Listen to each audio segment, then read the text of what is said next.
In a medieval Chinese city, evening falls and snow begins to fall. The leader of the Alliance and his bodyguards are looking at documents in his hall. Tang Jin, an elder of the Alliance, is absorbed in reading important letters. Counselor Gao Yan stands nearby, watching the leader. The leader notices the first snow outside the window. Lost in thought. This snow is the first of the year, marking a change. A counselor remembers how his child loves snow, dreaming of his son's joy. The elder is surprised to learn about his son's age and reflects on time. The question of the son's age causes confusion among the elders. The counselors answer that the son is 6, sadly noting the elder's forgetfulness. The elder looks at the table and reflects on the transience of time.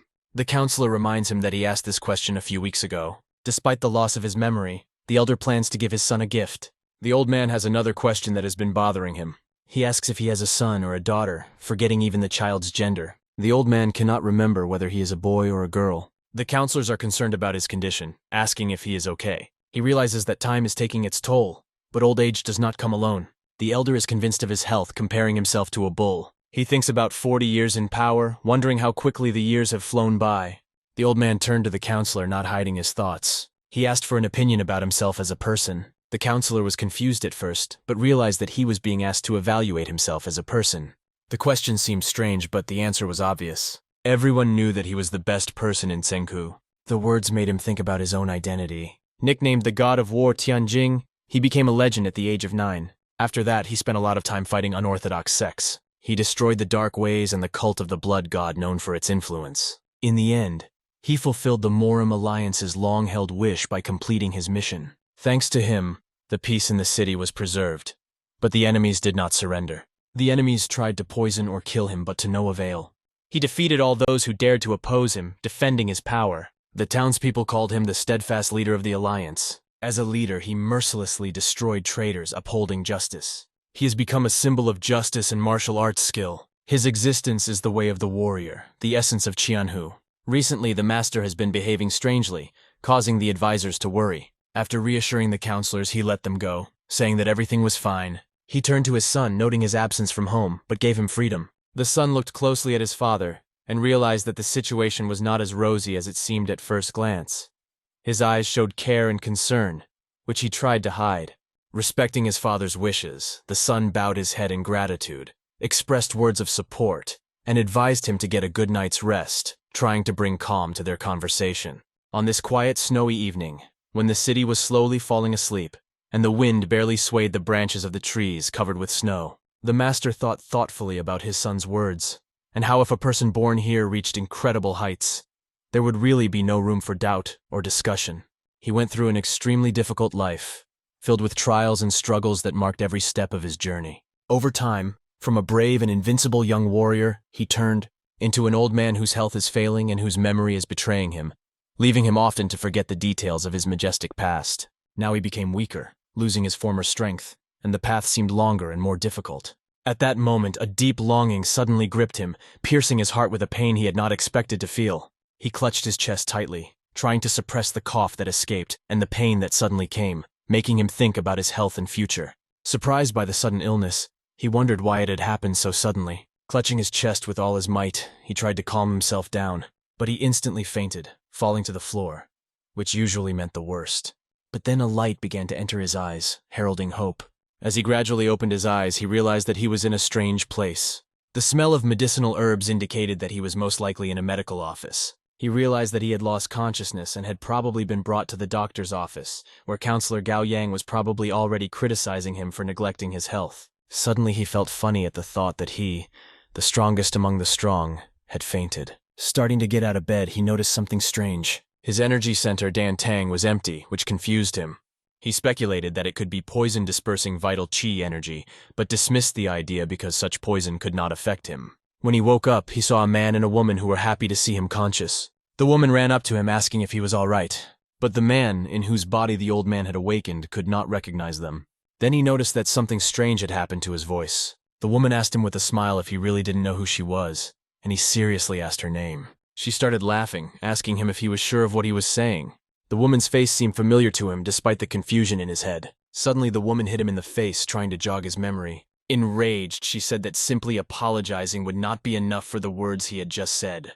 The woman, unable to contain her emotions, screamed, saying that they were the people who had been worried about his health all night, had not slept a minute. The boy, hearing this, began to guess that it could be his parents. But how could this happen?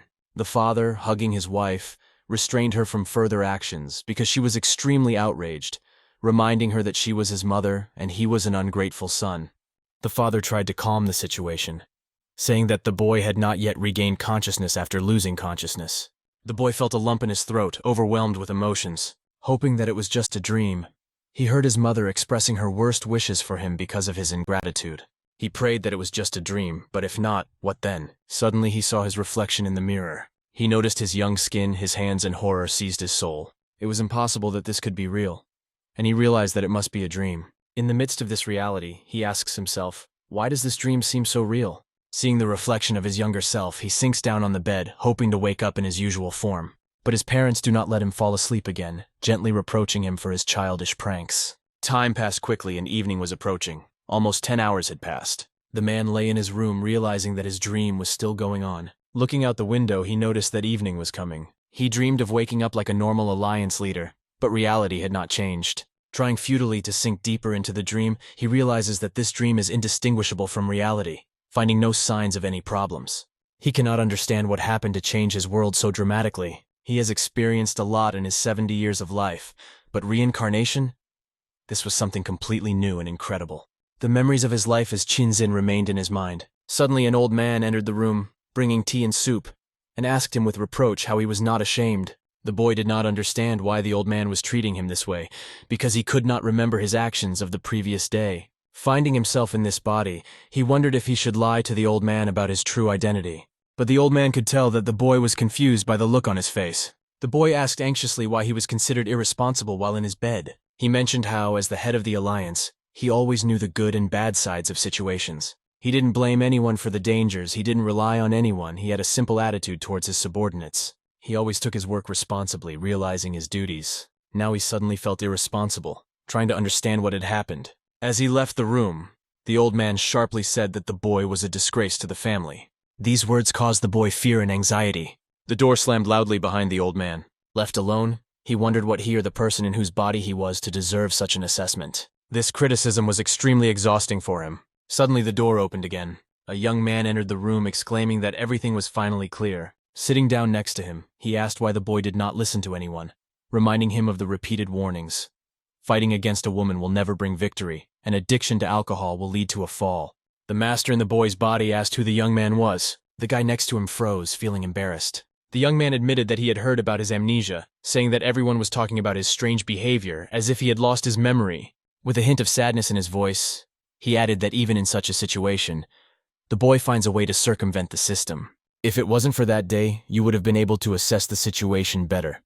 But it's not your fault, he reassured. The young man went on to say that this was a great opportunity to take up martial arts more seriously, especially after the incident with the girl. But the man repeated his question, wanting to clarify the answer. The guy's reaction became serious. He introduced himself as Guan Toi, and asked to stop joking about memory loss, realizing the mistake in his name. Trying to correct the situation, the young man clarified that he was called Lighthead and not Baldhead, but was still surprised by his behavior. Our hero claimed that he really did not remember anything. The young man assured him that there was no need to pretend to him, expressing sincere concern. He insisted that he really had lost his memory, repeating it several times.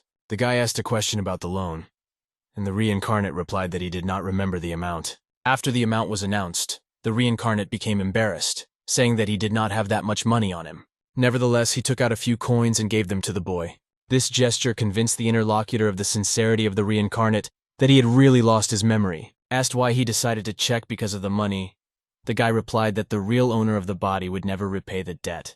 Then the reincarnate realized that in his past life he was not the best person, causing a bad opinion of himself. Realizing the seriousness of the situation, he decided to tell more about himself, assuming that he could have made many mistakes. His past began to be revealed. A meeting with Lady Sun ended in rejection, after which he lost control, becoming aggressive towards others. This led to his being beaten, drunk to the point of unconsciousness, and falling into a pond. The reincarnate reflected on his past, asking himself who Lady Sun was, and how he could have ended up in such a situation. The words about Lady Sun made the guy sitting across from him concentrate, because it's impossible not to know someone like that. However, he really had no idea who she was. The guy explained that Lady Sunlin is the heiress of the Sun family, and the most beautiful girl in Shandong. It was not only her beauty but also her intelligence and strength that made her stand out, although she had one flaw. That flaw was that she was his fiancée. This information confused the hero a bit, because he did not realize why being a bride was considered a disadvantage. The guy said that she was unlucky with her husband, and that was her only flaw, sympathizing with her for her unhappy marriage. There was no silence between them. The tension in the air was growing. The reincarnated master asked if he often beat her, which surprised the boy. Explaining that he felt a strange itch in his hand and the urge to strike, the boy assured him that their relationship was stronger than any calculation, deeper than a formal marriage. As he examines his hand, the young gentleman begins to realize that his past may indeed have been violent, but the old man's words about the family's disgrace kept echoing in his head, haunting him. He kept asking the boy about the details of his past. The boy said that he had lost large sums of money in gambling and courtesans with whom he fell recklessly in love. He went around drinking, fighting, running away from home, and claimed that he did not want to practice martial arts. He wanted to make a name for himself in Qianhu, to which the master interrupted him. Now the master understands why his mother hit him only once. He would not have left a living place on himself for such actions. When asked about Guantoi's identity, the boy hesitates between telling the truth and lying.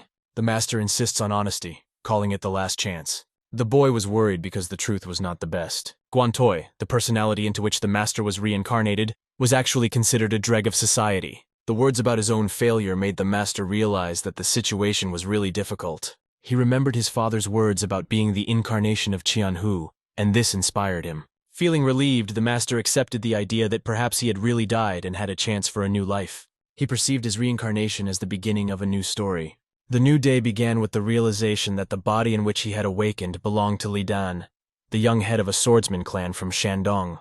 Li Dan was not only weak in interpersonal relationships but also in martial arts, where his level was terrible. As the 20-year-old heir to a swordsman clan, he had only spent 5 years working on his energy. During this time, he had a servant whom his annoying mother called Guanta. Turning to Guantai, our hero asked if he had heard any rumors. Perhaps a treasure map of the former master or a two-headed creature has appeared. At these words, Guantu only frowned skeptically, not understanding where such ideas came from. Continuing, our hero mentioned the possible death of the leader of the alliance. Guantu replied that there was no reason to believe in the death of a healthy leader. He had not heard any rumors about it. This made the master think because he had been in a new body for several days, but there were no rumors of the leader's death or any other mentions. He speculated that perhaps the information about his death had been concealed to avoid political or social repercussions for the village. Guantoi sighed, noting that he was the one who had been the subject of some rumors. There were rumors that he had lost his memory after being beaten by Lady Sun. The master was not pleased to hear of such stories, realizing that he had fallen victim to women's hands, even in his previous life. He smiled as he spoke enthusiastically of Lady Sun's greatness, which was so impressive that he rushed to her without hesitation, despite the realization of the possible threat to himself. Although it hasn't been long since his return, rumors of her beauty are already spreading everywhere. Guantu reminded the master of the lines of people who had lined up to see Lady Sun's beauty. However, the master could not remember this, for his encounters with many women of the world had always ended in failure. In a previous life, he became a head too early, which affected his personal life. For many women, he was the strongest, and no one saw him as a simple man. His only love was the sword he held in his hands. Guantu said that he noticed that the master was eager to meet his lady, but the master dismissed the idea, claiming that he had forgotten all about Lady Sun, calling her the most beautiful in the world, as he put it. Guantu asked why the night had become a decisive moment for him. This raised the question of whether there was a reason why the martial artist had chosen a different path. Guantu was shocked to realize that his friend had indeed lost his memory. He found his sword in the warehouse, which he had to search for with great difficulty, and smashed it, feeling that it was exactly what he needed. Holding the sword in his hands, he felt a connection to the weapon that he hadn't felt in a long time. It was the first time in a long time that he had held a sword in his hands. It had been a long time since he had reached the top of his sword skills, and there was no need to fight anymore, because there were no enemies left. Despite being called the god of war, he had not mastered the art of the mental sword. The mental sword is a state in which a warrior can use invisible weapons created by the power of his mind, and at that time there was nothing that he could not cut. Reborn in a new body, he seeks to follow the path he could not follow in his previous life. His eyes were filled with the strength of a war veteran who has been given a chance for a new life. Drawing the sword frightened his friend, who hastened to assure him that the master was not planning revenge on Lady Sun. Our hero was confused, not understanding what was going on and why his friend had decided to do so. The friend became nervous because his face showed that he was not joking. "I can't even imagine this sword." He sighed heavily. In his new life, his mother came to him asking if it was true. The boy didn't understand what she meant at first, but she asked him sharply if he really wanted to deceive everyone again, accusing him of lying and asking why he was holding the sword. He replied that he hadn't touched the sword for a long time and just decided to pick it up. "From that moment on, I decided to take up martial arts seriously," he said. His mother realized that he was trying to convince her again, believing that he was still lying and might be up to no good. "I don't know what I'm going to do with this sword," he replied to his mother without revealing his plans, but he knows he will never hurt his bride. He promised his mother that he would not use the sword against those who were weaker than he was. His mother's gaze was full of unrecognizance. She looked at him as if she were seeing him for the first time. Our hero realizes that he was too caught up in battles to start a family, and his passion for fighting forgot about the duties of the clan. He doesn't understand why he was reborn in a new body, but as long as he lives in this body, this woman is his mother. These words surprised the mother, but they helped her to start believing him. A few days later, the master began to train actively. He worked on restoring his inner energy, and with time he began to do better. The energy filled him completely, revitalizing him with new power. He began to radiate a bright light of power. The training was not easy, but he did not give up. He was able to purify the energy he had acquired from 5 years of practicing low-quality internal arts. Using the technique of the celestial art of consciousness circulation, he learned to control his breathing. This helped him to increase his inner strength and resilience. Suddenly, his friend burst into the room. He reported a big problem. Our hero realized that the moment had come when the time had come. He assumed that the leader of the alliance had died. However, his friend was confused by this thought and asked where he got the idea that the leader had died. He repeats the word leader. When asked who it is, he replies that it is their incompetent commander, Su Yunkin. "Why is there so much noise? What happened?" the comrade asks. He emphasizes that Lady Sun is walking beside him. They are both heading straight for him. Hearing this, our hero goes out to meet them, hoping not to cause any additional problems. He realizes that he needs to apologize with respect and understanding before meeting Lady Sun. Realizing this, he suddenly saw his guests. The father exclaimed, "Oh, you've come, I'm glad to see you." Our hero's gaze focused on the girl. She radiated incredible beauty, belonging to the Huanglin clan. He was fascinated by her, wondering why she had chosen this body, his thoughts wandering. The girl searched his eyes with her gaze. But as soon as their eyes met, she immediately turned away.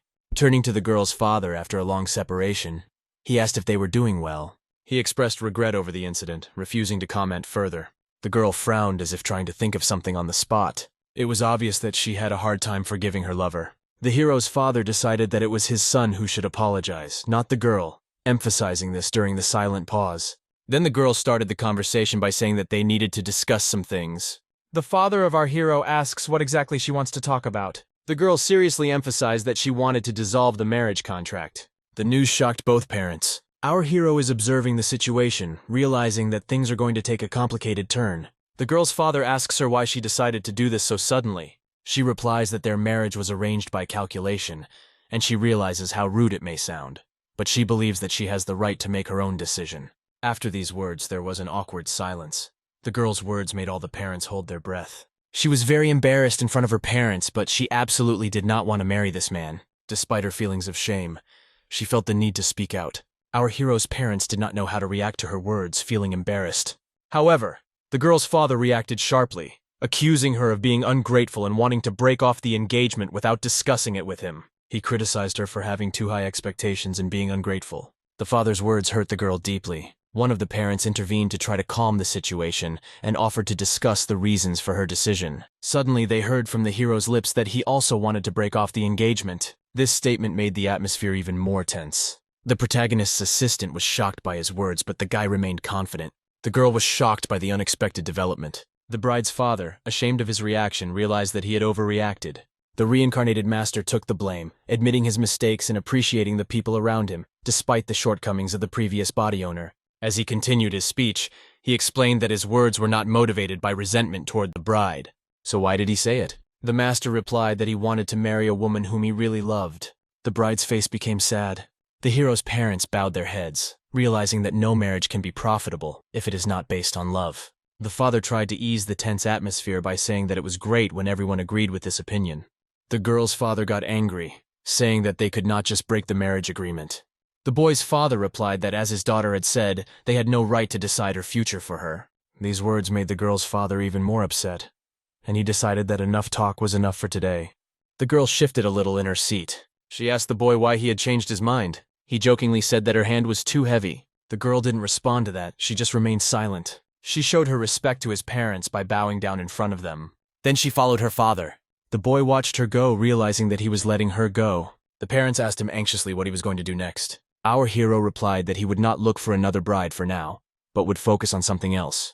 His mother asked him if it was not consensual, why he made a scene. He coughed, apologized for the inconvenience, and explained that he didn't really know what to say, because he had only recently found himself in this new body. His parents were worried about what he was going to do next. As he mentioned earlier, his goal is to study martial arts in depth. Was it a really serious decision? But the boy was not joking and had clear intentions. After these words, a chill ran down my mother's back. Seeing this, the father decided to calm her down by taking her away from all her problems and making her a cup of tea. The father was proud of his son's words. He had finally said something worthwhile, and they had to celebrate. So they went to celebrate. Looking after them, our hero realizes that as soon as he feels their eyes on him, his heart seems ready to jump out of his chest. Despite the fact that they are in the body of this snotty boy, they are very concerned about him. And something inside him is uneasy. Even with his family, he feels that he might become vulnerable. Assuming that he is the only one who understands what love is, his mind will immediately weaken. He won't have to act as rigorously as he used to. For many hours during the day, he has been practicing to the point of exhaustion. His body was already tired. He noticed that without using the power of his inner art, his strength would indeed be quite low. To raise it, he needs to run 12 kilometers. Otherwise, everything will go wrong. And if he continues to work hard, things should go much better. When he entered the yard, he saw her, the girl who didn't want to see him at first, but would later marry him. She came up to him and started talking to him. He stood there, stunned, looking at her.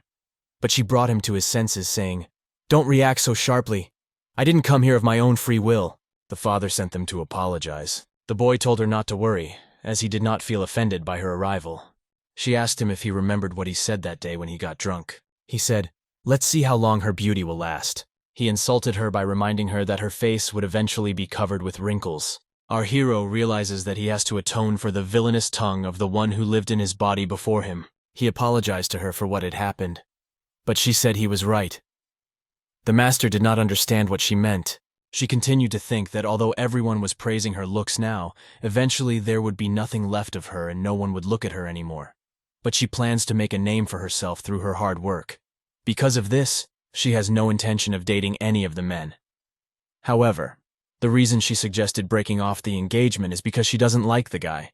She assumed that he also agreed to call off the wedding because she hurt his feelings. The guy smiled back at her. He exhaled all the negativity. He said, "Think what you want." Our hero, in his past life, had lived for more than 20 years and had forgotten what feelings he had experienced in the past. However, this served as a reminder to him.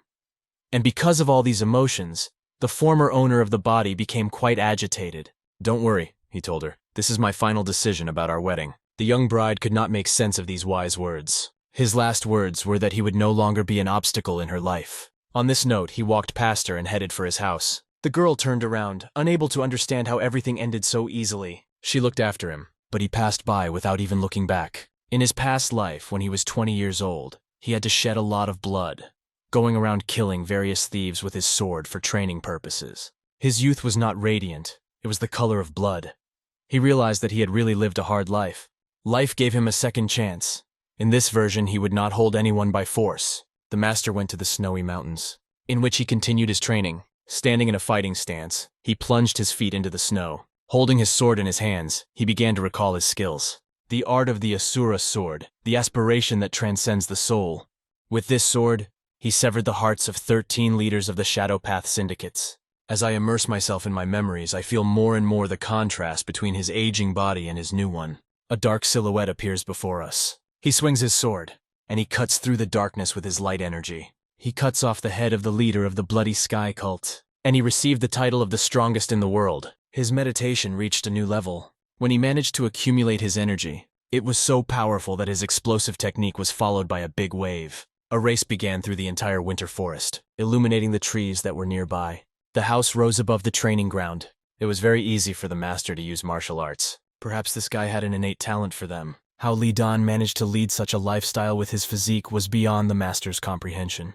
At this time, in one of the sunny spots, his ex-girlfriend was discussing our hero's new occupation with someone. He had never trained or held a sword before, and everyone in the clan was surprised. Her friend suggested that he was doing all this to impress her. 108. Although she noticed that something had changed and he was not pretending to stand out in front of her, their friend remarked, "But isn't he the one in the middle?" He recalls their meeting with his lady and emphasizes how convincing he looked. She announced that a meeting of promising young people would be held today, and the girl should be there too, because the young gentleman who had organized everything was checking to make sure she was coming. And she knows this syndicate so well, her friend told her. The girl replied sharply, asking not to be reminded of it again. She would be there anyway. This realization brought danger to her friend, and all they had to do was prepare to defend themselves. Thus, they agreed to set out to meet each other. A typical Chinese street is bustling with life. Our hero wandered around the city hoping to hear something about the death of the Alliance leader, but he hadn't heard a single rumor, he thought as he sat at his desk. The guy was worried about why the NH Ions hadn't been announced yet. If he had the opportunity, he would immediately head to the Murim Alliance to ask Gal Yang. But he can't. As he watches, he sees a woman coming up the stairs. She notices him and gets worried. The gathering of young people was also surprised to see him. They looked at him with questioning looks, wondering what this rascal was doing here. One of them approached him and asked how he felt after the resurrection. It was another guy with whom he had had problems before reincarnation. He had heard rumors that he had been training in martial arts in recent days. But why? Our hero smiled at his enemy. He told him to show him a person who was training to beat someone. He emphasized that they were training to kill. His enemy was surprised by these words, noticing his eyes. The master calmly sipped his tea, keeping control of the situation. This guy felt fear of our hero, Lin Dan, and how he was able to make him feel it. His opponent wanted to humiliate him in order to feel some kind of privilege by insinuating that he had been beaten by a girl. Hearing about the debt, our hero took note of it and promised to ask his friend Juan about it. A girl came out of the crowd and said that she had never claimed to have beaten him. Her opponent replied that she had no reason to justify herself, and then asked if the scoundrel was causing her any trouble. She replied that it didn't bother her at all. Our hero puts on a Chinese hat. He realizes that it's time for him to leave and not waste his energy on stupid children. He wonders why he was reborn in this boy's body. 144. True, it was unknown, but at least he did not waste his time. He walks past his beloved with conviction. Everyone notices that he has a slightly different atmosphere now. His strange behavior deeply disturbed the girl. As evening approached, Wally, his friend, was sweeping the yard. When he saw him, the young man turned around. He asked him why he was cleaning up at such a late hour, and he told him that Leader Yang was coming to visit soon. Hearing about the leader, our hero was shocked. He didn't even know who he was. Guan holds the broom and is once again surprised at the boy's forgetfulness. Guan exhales heavily and prepares to tell his story. Our hero has noticed that no matter how many questions he asks him, he still won't be believed. Guan told us about the leader of the largest syndicate in Shandong, who was Ji Zhe, and this is the whole reason why we are in second place. The boy replied that they were actually in third place, 158. But what caused their rapid fall to third place? The boy asks, "You really don't know?" The hero assumes that it was because of him, and indeed it was true. A considerable amount of money was spent on solving the problems he caused, and for this reason, the number of fighters had to be reduced. When our hero got into debt, he complained about the large amount of his debts, but what bothered him the most was that he owed the Little Jan syndicate. And now he realized why he was behaving this way. They had 3 large battalions of swordsmen, whose numbers were dwindling, and now there was only one left, and the same goes for the cavalry. He had heard that finances had been tight lately. Guan looked at him with a look as if he were mocking him. I wanted to say something, but I didn't. Did the master suggest that his salary was cut more than anyone else's? However, he said that this hadn't happened yet, and the head of the house was primarily focused on salary. Listening to all this, our hero realized that he was not the one who made this mess. He himself was slowly and surely destroying the family's future. Everything was clear to him. He would have to deal with all these problems. But why make such a fuss about this dinner? This question intrigued the boy. Guan explained that they had to sew hard because they had borrowed a considerable amount of money from the person who was coming to dinner, and then he went to work, because he had no time to be idle, because he had a lot of tasks to do. This whole situation kept the owner on edge. Suddenly a girl came up and began to tell him how the leader of the Yan clan had once defeated Guan Toi's brother. Our hero recognized her as Sun He, whom Guan remembered as very kind. Why is this rascal? Who hit him? Son, he said that there was garbage left in the yard, and such laziness of the servants deserves a flogging. Did the boy beat another man's servant and ask a question? The girl was on the verge of tears when she said that it was Yang, the leader, who had left the garbage. The young man realized that he was truly worthless when he realized that he had not only carelessly thrown away the garbage, but had also beaten the servant for littering. The girl pouted, barely holding back her tears. "Did I participate in this situation?" the owner asked. The girl exclaimed in a loud voice that he was just there, passing gas and laughing as they dealt with the trouble. The best summary was about the body the master had reincarnated into.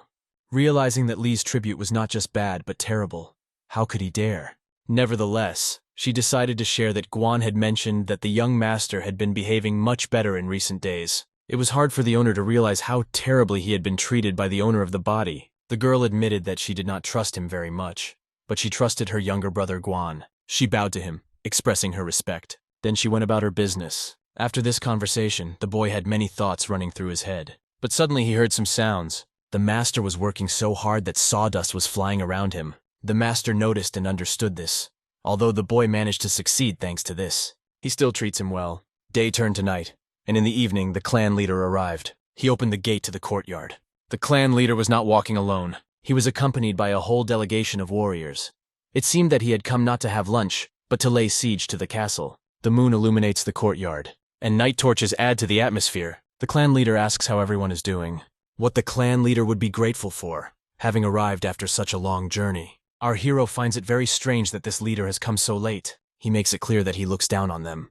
As one of his friends remarks, the villain is here. This is the scoundrel who beat Guan Toyu for no reason. The chief asks the chief if he knows the head of the Peng family from Huber City, doesn't he? He does. They decided to unite with them and start a business. And now they are on their way to them. The head has just said a word about the leader. The leader thanks him for that. After thanking him, the leader laughed and emphasized that he is the only one who cares about him. A good and strong clan leader would be, and the clan leader offered to go inside the house to discuss everything there. The boy's father was just seeing the head of the family off, and at that moment they were not together. When his recent acquaintance approaches, he calls him a lover of debt. The boy behaved with restraint. He looked at his good friend Guan Toy. Jacob had been working hard and stood in front of him, stooping down. He saw his face, and it was becoming more and more difficult for him to hold back. The boy decided not to waste time and avoid stupid talk. As he walked away, he stopped, amazed at the petty pride of this insignificant old man. It's time to stop making excuses and quickly repay the debt. When was he going to pay back the 20,000? Our hero did not hesitate and assured him that he owed him nothing. His distant acquaintance was so offended by these words that he imagined that he might still consider himself the heir to the best clan. To which our hero replies that he himself knows the answer, no. And thanks to him, everything became clear. People in the neighborhood really noticed that he had changed. The amount of debt mentioned can easily provoke financial difficulties for an average family. But what could have made them take on such an impressive amount of money? Then he hears a sudden scream and turns around. This rascal dared to use one of the servants as a tool. It is clear that the master did not appreciate the mockery. His friend, a faithful servant, decided to defend the girl and told the villain that she was just a child. The villain saw that the servant had touched him and was filled with rage. Kung realized that he shouldn't do that. He falls to his knees and says he is sorry. This villain sees that you can do anything to him, even send him to the next world. He remembers that the last time he was beaten, it was by himself. He falls down and begs for forgiveness like a servant, but the spit falls to the ground next to him. He has shown extreme disrespect as the representative spat in the servant's direction, making it clear to everyone present that things are bad. This hate-filled scoundrel claims that it's dirty here as an excuse to pick on us. And this is just nonsense, because this mess was left by this rascal. He was also angry that his message was not answered, but he says it's just a trifle. However, the villain insists that he is right, but wonders why he is on the ground. Didn't he just say that you have to get dressed up for the guests? The boy realizes that this is nonsense, but agrees to clean up anyway.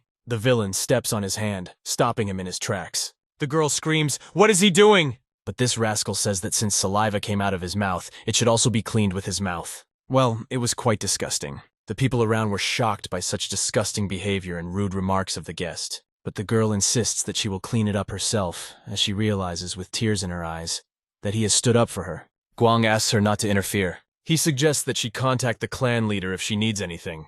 The girl reluctantly agrees, feeling helpless in this situation. Just then, a young gentleman approaches. He stands confidently and wants to help resolve the situation. The girl looks at him with tears. Feeling insulted, she thinks this is his chance to make amends. He came over and said that all the dirt needed to be cleaned up. The girl was shocked to hear this. Guan is well aware that he will have to lick his saliva off the ground. It is cruel. This rascal laughs calmly while standing on his feet. The servant standing behind him has already decided that all the rumors about him changing were just lies. Guan takes responsibility, suppresses his feelings, and decides to get rid of them. He bends over the ground, crying and wanting to lick the dirt. The villain continues to feast, but just as he gets close to the mud, everyone held their breath because it was very exciting. However, a young gentleman stopped him, asking what he was doing. Guan did not understand the gentleman's joke. He said that whoever made the mess should clean it up.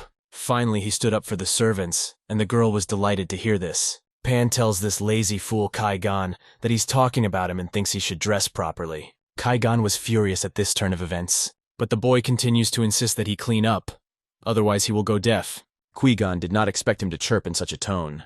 Chio Gan stopped for a moment, catching the boy's words. He decided not to let it go unanswered, and with a slight note of mockery in his voice, he dubbed him Little Cat, recalling rumors of an unsuccessful courtship with a girl who had brutally rejected his attempts. Chianggai did not even imagine that such a dismissive and sarcastic remark would cause his opponent to completely blow his mind. Our main character approaches Guangtai and asks him about his condition with concern. "Why are you behaving like this, my friend? You shouldn't be doing this," he says, trying to understand the root of the problem, because Guangtai could have avoided this mess, to which the master replied, "Where did you get the idea that you have to clean up after him?" Guantu felt a mixture of pleasure and horror when this happened. He saw a completely different look in his master's eyes. It really frightened him, but he realized that he was not facing the same familiar master. He bowed his head in gratitude. The young master assured him that he would take control of everything, advising him to just watch. The crowd behind him could not fully understand what was happening. However, when the swordsman commander standing behind him accepted his order with deep respect, it caused his subordinates to be uneasy. Qinghai sneered at the young man, claiming that a loser like him posed no threat to him. However, the young gentleman warned him that he was ready to pretend he had never heard that if he apologized immediately. Even if he licked every corner of the floor with his vicious tongue, the dirt would still remain. Chiang was still at a crossroads. If he didn't do this, what would happen to him? To which our hero says that he will be beaten.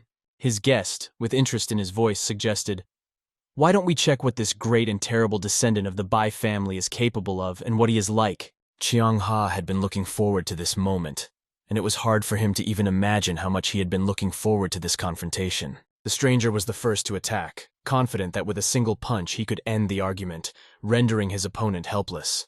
He believed that after his skillful punch, the opponent would only have to sweep the streets. Our reincarnator stood there serenely, not paying him any mind. He struck his attacker in the jaw with a deft movement of his hand, and everyone around him was shocked by this unexpected turn, even to the point of horror. Tsunga grabbed his face and screamed loudly. This rascal was much more cunning than it seemed at first glance. He gathered all his strength and the fire of his soul, and decided to put an end to him. The leader of the swordsmen warned our hero, emphasizing the need to use his hidden powers to stop the evil. The commander of the soldiers restrained his impulse, and the young man managed to dodge the blow of his guest.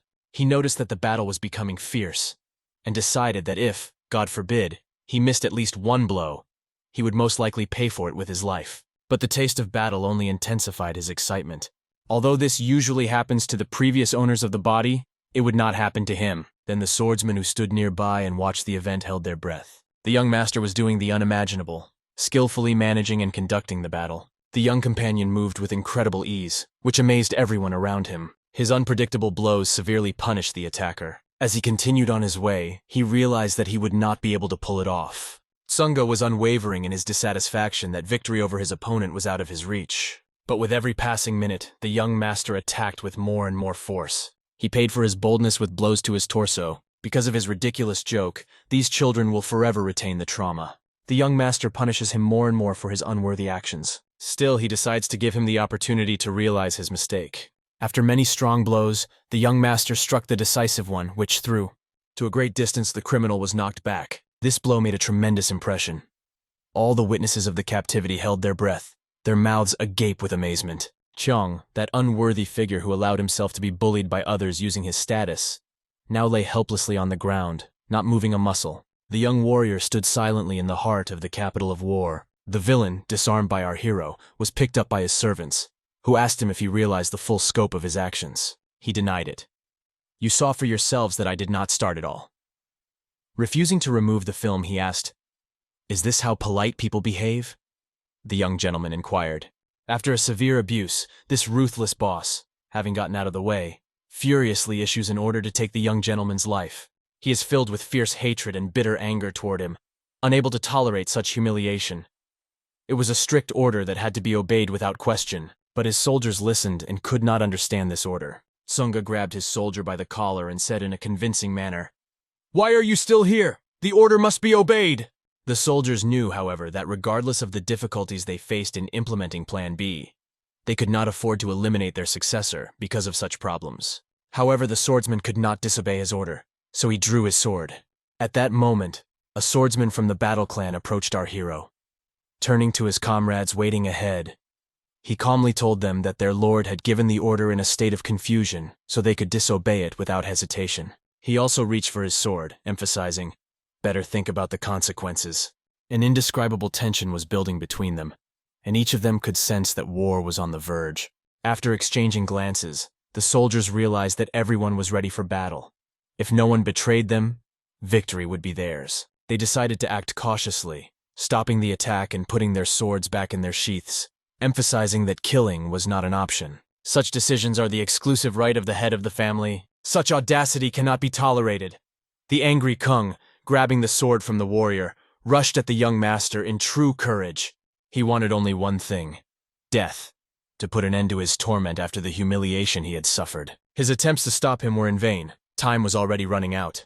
He aimed his sword at the young master but missed. At the moment when his hand was about to strike, the young bishop blocked it with his own strength. His face remained impenetrable. In one swift movement, he broke the enemy's arm and snatched the sword from his fists. Using this skillful technique, he broke the arm of the scoundrel, who choked on a desperate scream. As soon as he bent down, the young master kicked him. Each kick further undermined his loyalty and unwavering determination. Already exhausted by his severe injuries, the Kung master gave in to the sharp pain, calling for help. However, faced with such cruel accusations, he could not let go lightly. Unleashing all his strength on his face, he removed several teeth from the gentleman's mouth. The guards, gathered in a ring around him, watched the scene with intense attention, realizing that this was not just a punishment, but a real exposure of the scoundrel. Our hero, standing up, wonders if he suffered his wounds justly. After the fight, the swordsmen gathered around the body of their master. Our hero called out, "Call a doctor! He can activate his vital points and improve blood circulation." Quickly informed the great leader of the clan about the events that had occurred. Guantu rushed over to the young nobleman and exclaimed in astonishment, "Have you lost your mind? How could you do this to a clan member? This is a black cloud over us. I see no solution." The pause in his voice was significant, but he found a way out. "We have to run away, and then let the head of the family unravel this tangle." He strongly advised the young man to run away, because if he stayed here for a long time, he would inevitably face the clan head, and this would not end well for him. The moment the young gentleman looked at the merry man, it became clear to him that if they traveled, he would bear all the blame, and he would be the main responsible party. He thought about how to respond, and finally turned to him. "Is it realistic in this situation to just pick you up and leave?" Guan clearly realized the gravity of the situation and, terrified, insisted that they needed to leave immediately. The young master replied that there was no need to rush anymore, as the clan leaders were appearing on the horizon. As they approached, they witnessed a terrifying scene. The Daymaster joked that his friend was not worried about dying. He would definitely ask them to be buried together. Guan felt uncomfortable when he heard these words. It was too much for him. The clan leader asked a question. "What happened here? What is going on in these lands?" the clan leader demanded, his eyes burning with the need for an explanation. His unworthy son claims that this worthless creature tried to kill him. The leader gives him a look of hatred. The boy and his friend stand firm. The leader turned to the soldiers around him. "Was it true?" The warrior seeks to reveal the truth by speaking frankly. The clan leader slaps him hard on the cheek. The clan leader considers him a fool because he has allowed the young man to be a fool. He, the fool, allowed the young ruler of the Yan clan to find himself in such a desperate situation. The father stood before his son, fully realizing the consequences. The swordsman, wounded by the Yang clan, fell to the ground, deprived of the attention of the leader who did not realize the situation. An atmosphere of tense anticipation gripped everyone. The clan leader, taking advantage of the moment of silence, turned the attention to himself. He said in a hoarse voice, "How will you answer for this?" The father's eyes rested on his son, but until the very end, no one could understand what had happened. His father turned to the swordsman. "Tell us what happened there." The swordsman told everyone how Janssen had treated his servant unfairly, humiliating him and forcing him to lick his own spit. but he received a fair punishment. He was punished by the boy for his actions. However, the visiting clan leader could not understand how he could allow himself to harm his son so lightly for the sake of a servant. On some kind of high horse, he put his hand on him, but the young master remained silent, not responding to his words. The leader asked again, "How are you going to answer for this?" But the father stood up to defend his son, convincingly stating that if anyone should be held accountable in this case, it was Yana, the undisputed leader of the clan. These words sounded easy, but they had far-reaching consequences. The atmosphere was tense to the breaking point, and the leader's mood exploded with anger. With raging anger, he shouted, "What did you just say?" The real father replied that young Mr. Yang not only used his inner strength, but also sharpened his sword to kill my son. Although he was unarmed and everyone witnessed the events, it was his duty to assume that we had enough evidence. His servants were proud of their responsibility, while the servants of the clan hung their heads in shame at their master's actions. However, the boy's father did not let up, saying, "If it were anyone else, I would have punished him for what he did with my own hands. I will not do anything that could harm your reputation." The visiting clan leader could hardly contain his rage when he heard his words. The young man's father warned him that if the rumors of the incident spread, not only you, as the head of the clan, but your entire family would be ridiculed. The clan leader recognized his words as a threat, which they undoubtedly were. Now he was faced with the question of how to respond. "What is the meaning of your words, son?" The father asks the hero with interest. "What are you trying to reveal to me with these words? What thought are they leading to?" The leader of the Yang clan found himself in deep confusion after this conversation. It was as if his wings had been cut off, and he felt extremely depressed and despised. After hearing his words, the boy saw his father's true strength. Until that moment, he had been convinced of his own insecurities, but in fact he was deeply mistaken. After exchanging numerous remarks, the clan leader discreetly made it clear that the time for conversation was over. With special emphasis on the significance of the moment, he pointed out to the family leader the need to fight a fair fight and settle the debt he owed. The father gently replied to his son's request, "Of course, child." He also noted that it was time for the guests from his household to go home. And so these villains realized that things had not gone as planned, and this was the greatest insult to their clan. Gathering in full force, the battalion deployed and moved forward. Everyone was waiting impatiently for them to leave. After a moment of silence, the father turned to his younger son and gently asked him what had prompted him to do this. He replied that he had insulted our relative and tried to force him to do what he thought people should do. The officers heard that they were called family, but deep down they realized that they did not really belong there. The father listened carefully to his son, but remained silent in response. He did not order his unit of swordsmen to follow him. Our hero waited with bated breath for the father to leave. But he suddenly noticed that his servants were watching him closely. They were silent, because everything he needed to say had already been said. The boy, with gentle uncertainty in his voice, asked them if they were surprised. The girl, who had been standing at the beginning of the whole story, expressed a thought that left everyone's mouths agape with surprise. The gentleman reassured them, emphasizing that they should not be afraid of this creature, even if it dared to do something insidious again. He assured them that they could rest assured. I and all the members of our family would be their protection. These words struck them to the core. The swordsman's unit fully shared the young man's opinion. These children, who had served and were exhausted from their work, could not find words to express their gratitude. And when the surrounding soldiers retreated from them, Guan asks if he himself was not afraid, to which he responds with surprise, "Why should I suddenly be afraid?" Guan too, who was aware of the situation, emphasized to the bailiff that the Yang clan, if they really came here, must be extremely powerful. "After all," he said, "it is considered the strongest clan in the entire Duan." Young Pan asks if he's noticed the faces of their wards. They did not seem to show support for their leader, and they did not seem to have many supporters among them. They were surrounded by truly loyal and courageous individuals, ready to lend a shoulder in any situation. But Guan could not accept this. There were too many enemies. In the heart of a heated discussion, where the passion for the competition burns in the eyes of his opponents, the wise young man declares, "Remember, victory is not in the number of troops. It is not so easy to start a war." His words vibrate with power and knowledge, offering a deeper look at the true costs of strength, wisdom, and choice. This momentary declaration is not just a statement, it is a manifesto for calm, deep analysis and reflection that leads to success, rather than hasty actions driven by emotion. Has my son failed? A man as cautious as the leader of the Yang clan would not take a gamble without making sure that triumph is already in his pocket. Only when he is sure of victory will he launch an offensive. When that decisive moment came, his son was not even paid attention to. His irritation was not caused by the fact of his son's beating, but by the realization that he was the cause of it. He could not stop himself, because his logic was powerless, and the realization that the causes and consequences of this event were completely different made his heart fill with bitterness. The young master realizes that he was created for this. The servant could not understand the meaning. What was the point of all this? In response, he heard, "Go, get some rest. You have experienced too much."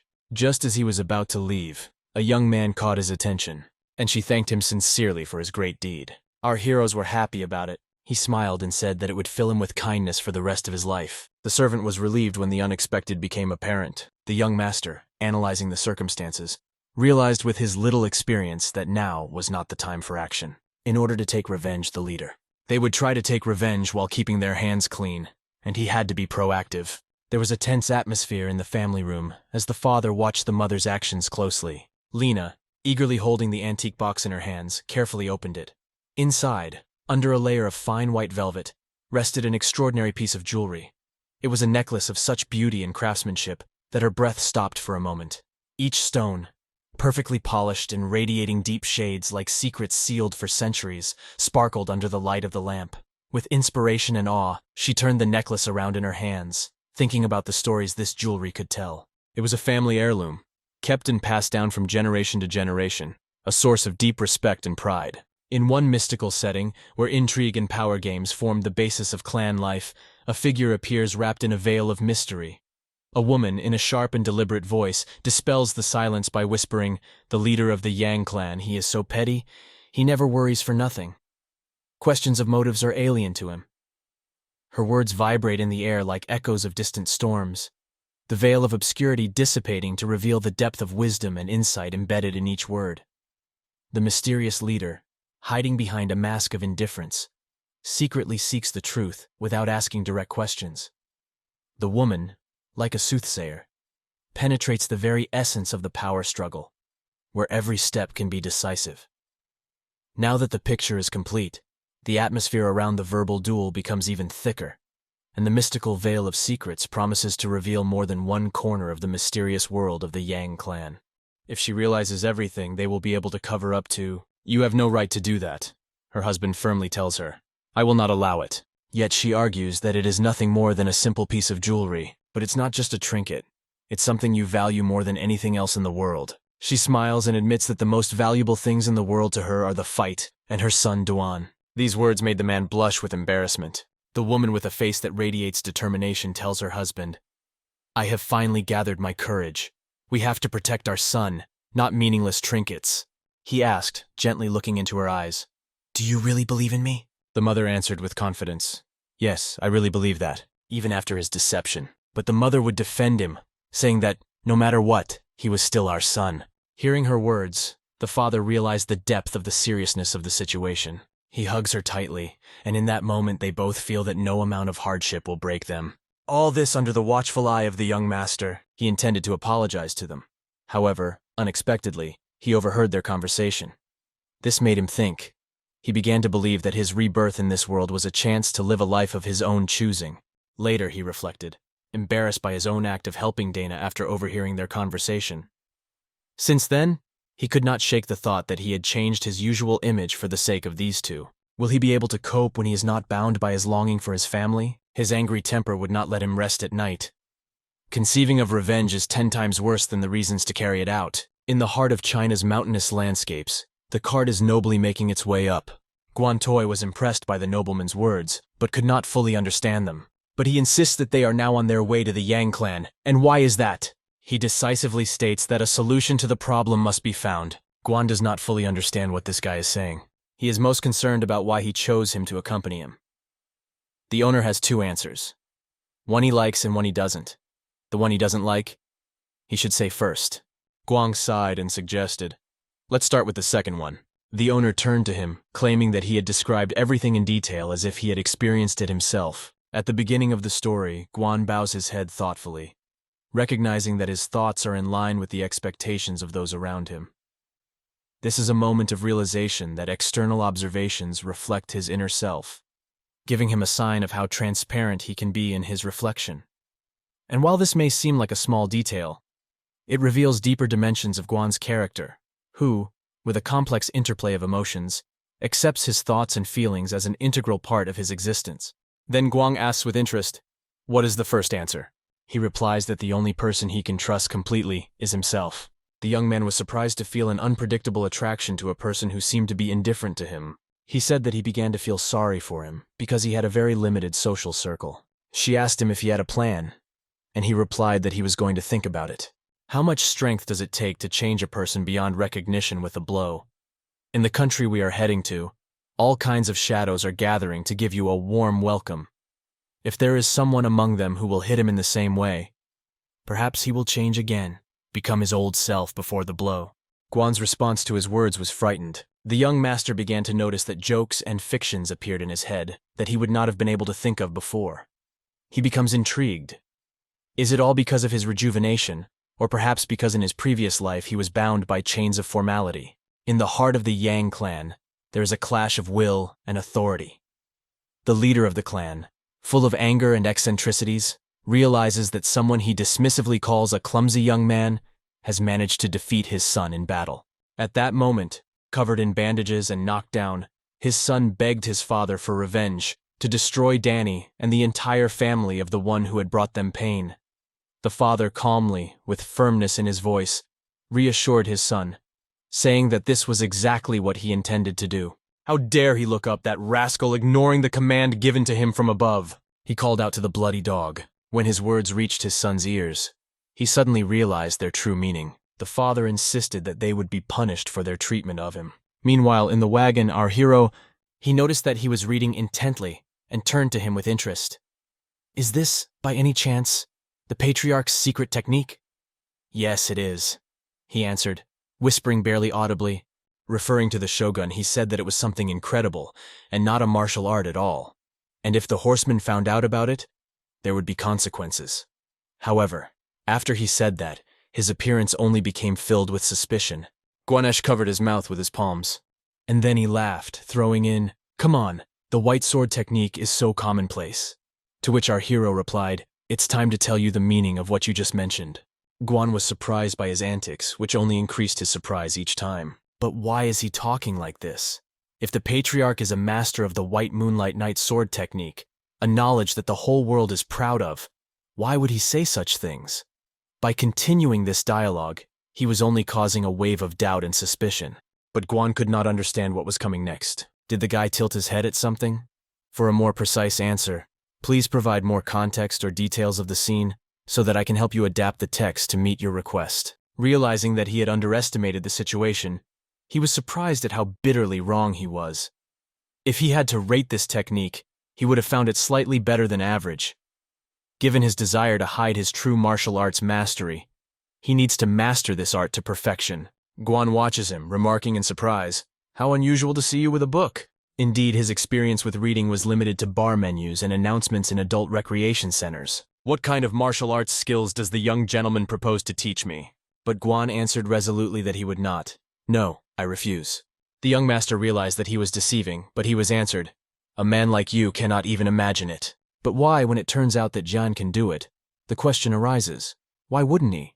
This is a mystery that promises to reveal the depths of not only the character's abilities, but also to emphasize the uniqueness of his character, revealing new facets of what lies beyond the expected. This was because he came from a noble family. Probably, from an early age, a wise mentor took care of his education. To become an outstanding personality, one does not need to be born into a noble family or have an outstanding mentor, as the young master proves. But then what exactly do we need? Guang asks in surprise. Our hero remains silent. The servant began to put forward key success factors: natural talent, physical fitness, willpower, and perhaps even magical powers. But there was something else that could help overcome all that. So what was it that aroused Guangunamo's curiosity? He catches the word that comes to mind: connection.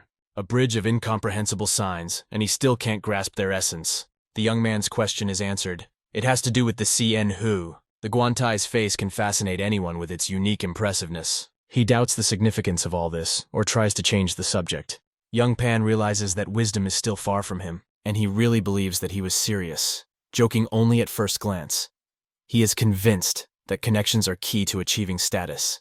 The chariot stopped, catching his eye. They emerged from the shadows and walked straight into the heart of the city. As they reached the threshold of the hotel, they are already making plans. He hadn't even considered renting a room, not even hoping for an invitation.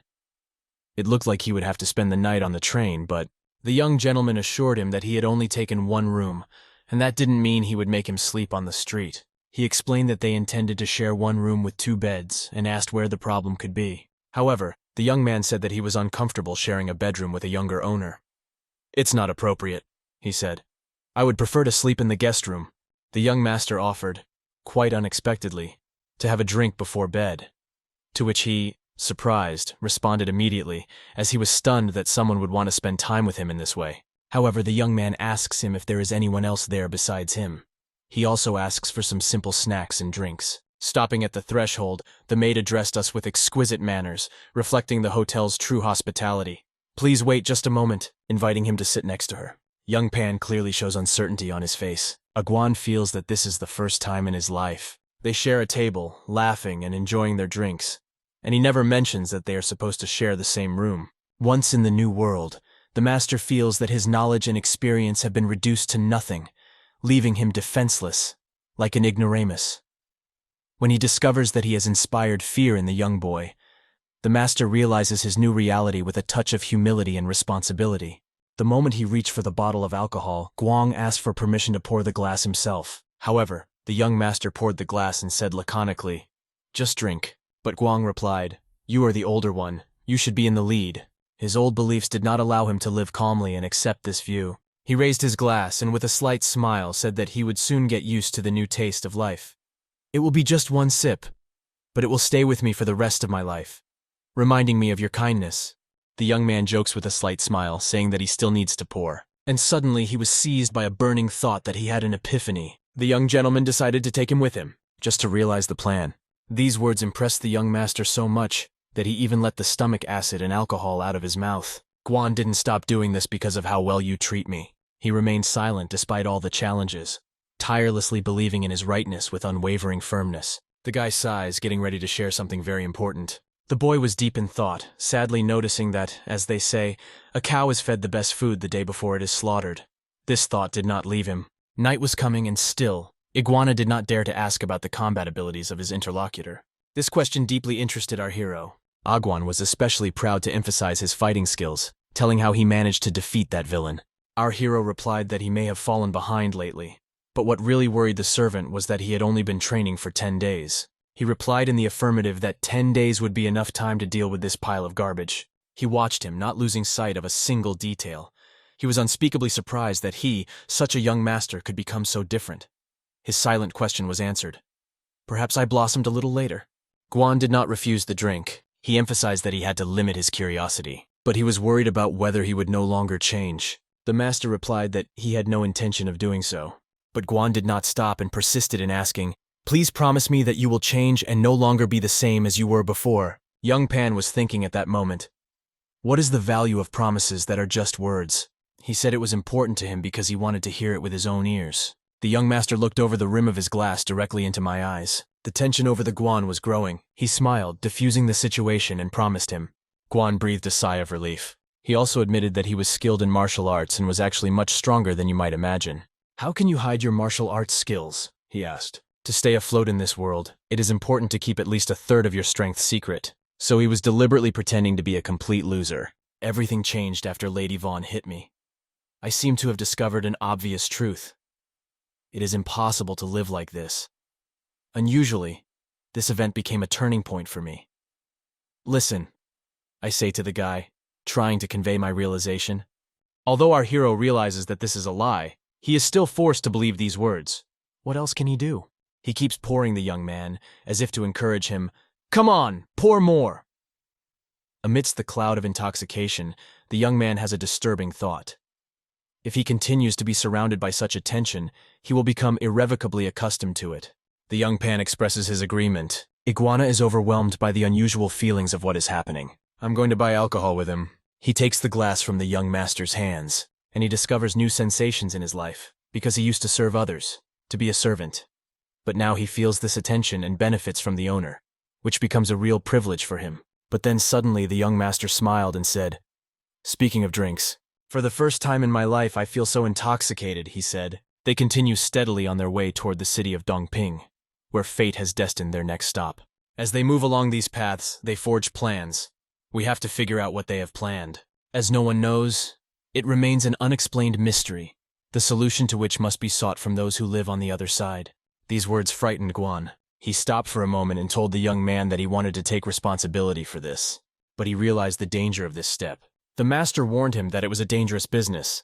If he was caught, he would face many questions from the authorities. It might even come down to the burning touch of hot metal or cutting off his fingers. Calm down, everything will be fine, he replied before adding, as soon as they ask, I'll tell them your location. You asked me to do that. That's right, young master.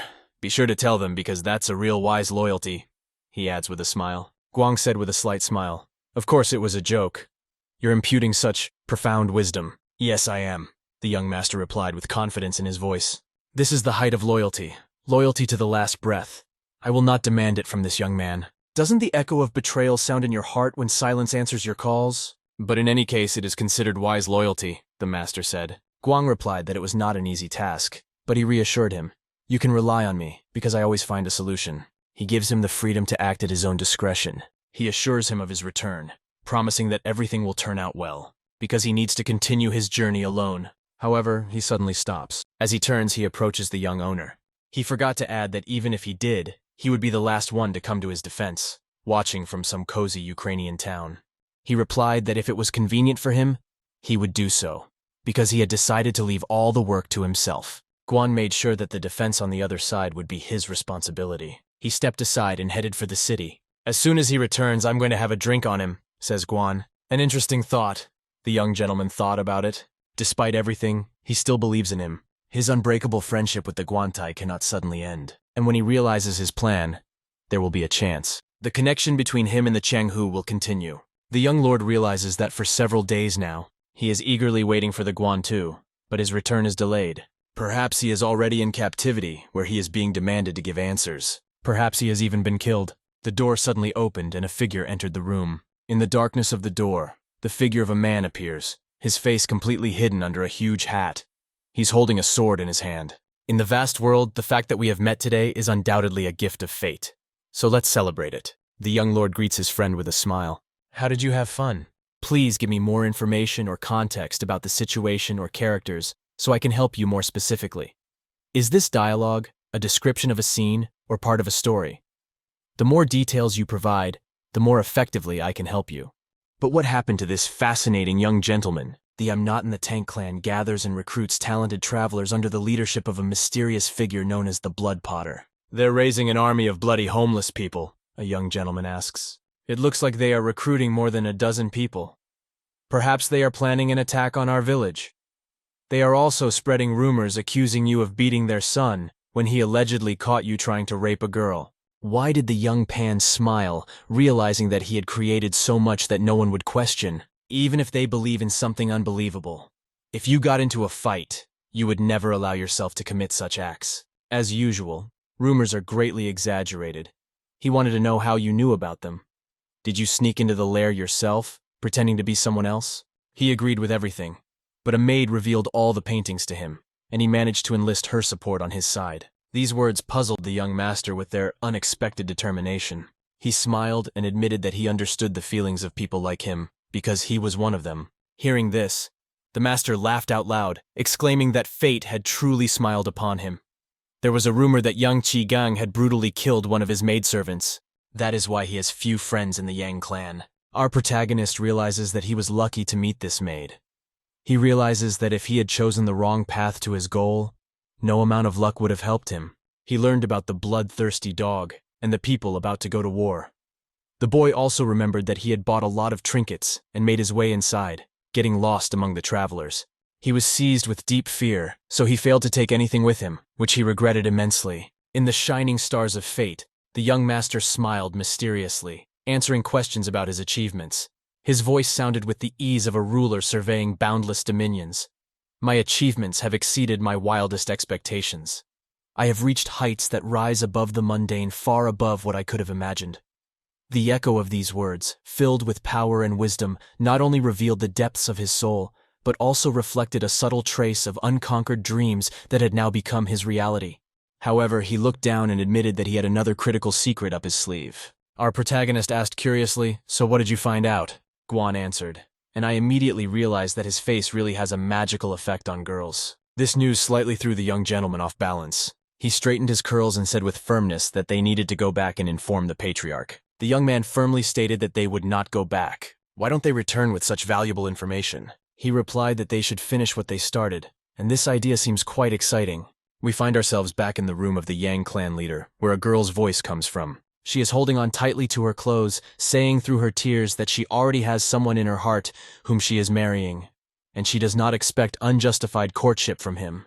At that moment, the villain was resting in bed, barely speaking. "Is this really possible?" And the girl answered, "Yes, I cannot help you." What words from the mouth of this bastard! Does he deserve to die right in front of you? Hearing this, the girl was filled with anxiety. This rascal is demanding that she fulfill his needs immediately or she will lose him. Let him decide what is more important to her. Without hesitation, she burst into tears, but took off her outer garment. He contemplated the scene in front of him and said, "You no longer need to take the life of the person you are asking to marry." Seeing how she obeyed him, but when the girl decided to do so, suddenly the door to the room opened. With a shudder, she realizes that an unexpected guest has entered, breaking her privacy. And this rascal is asking who dared to enter. And suddenly, quite unexpectedly, feet crossed the threshold, and a voice spoke.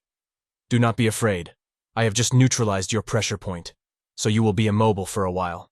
The child said, "Not all men in this world are scoundrels like him." The mysterious young man in the mask passes the girl, walking straight to the scoundrel.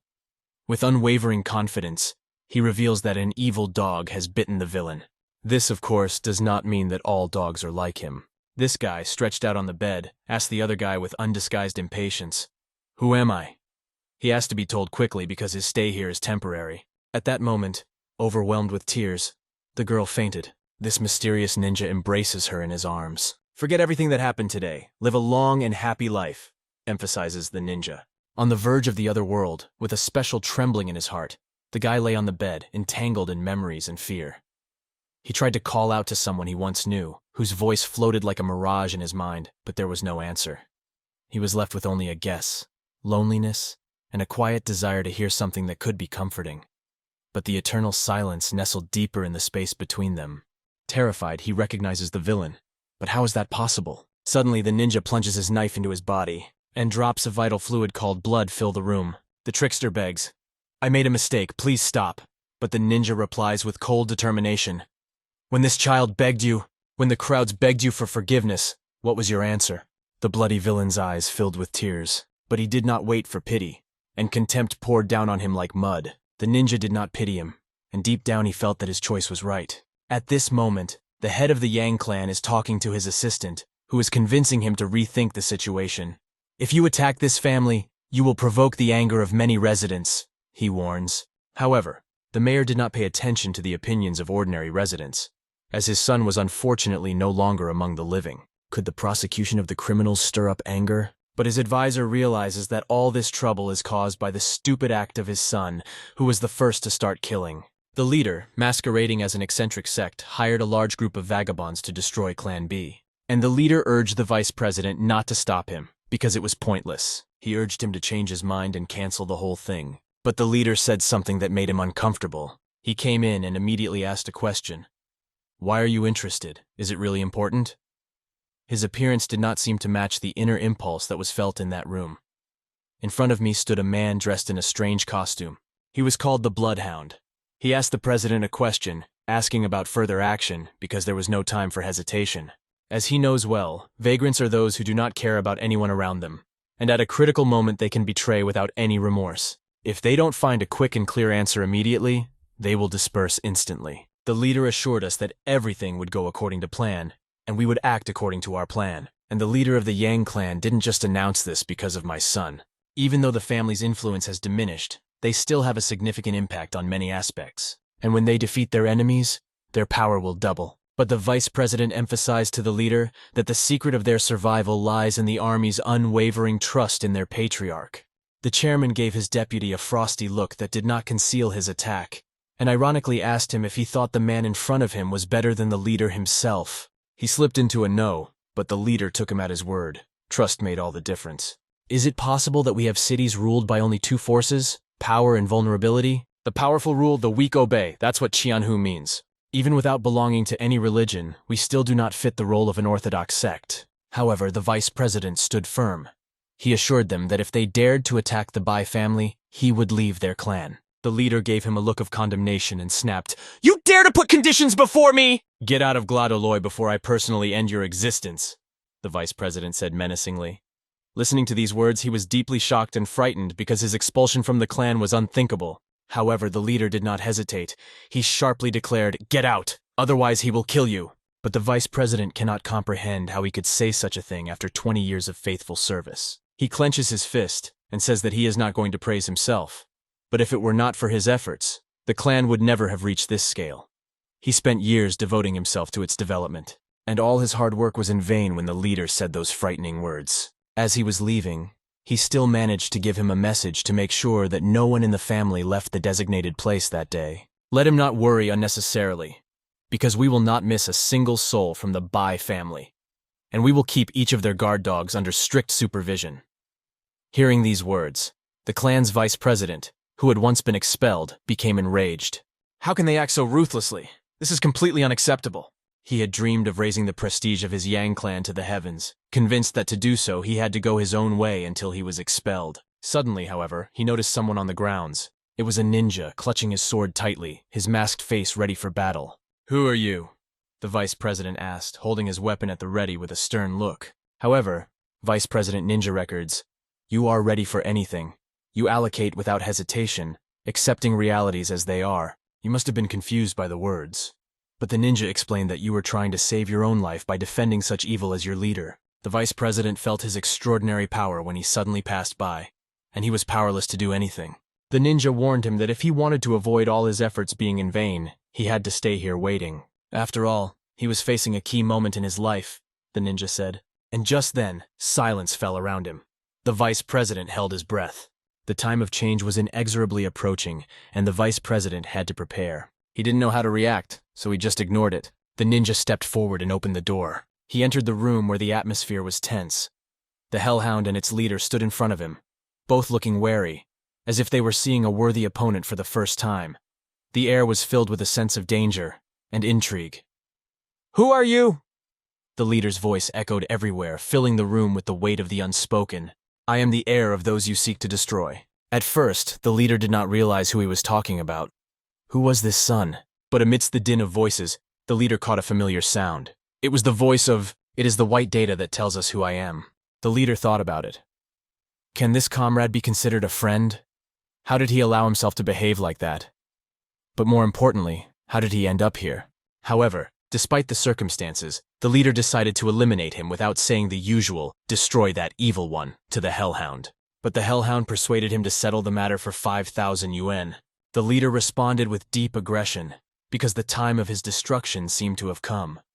However, the hellhound's cunning and loyalty to the terms of the contract said otherwise. The right time and place had not yet come. If he is unwilling to pay, take over the business yourself. The leader lost his temper, admitting to his desire for money, but agreed to the price offered.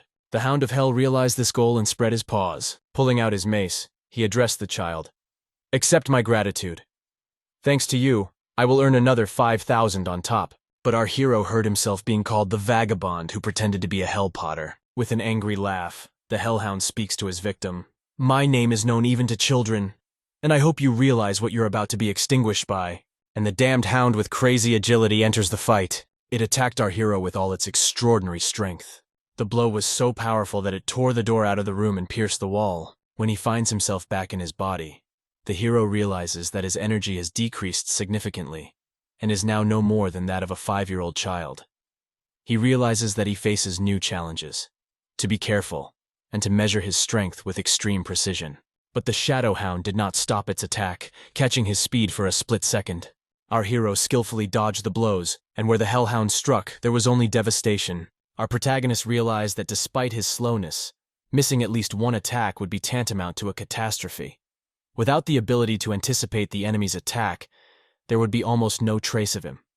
To further complicate the situation, he had not yet fully mastered his body, which made his position even more vulnerable. based on his vast experience in combat.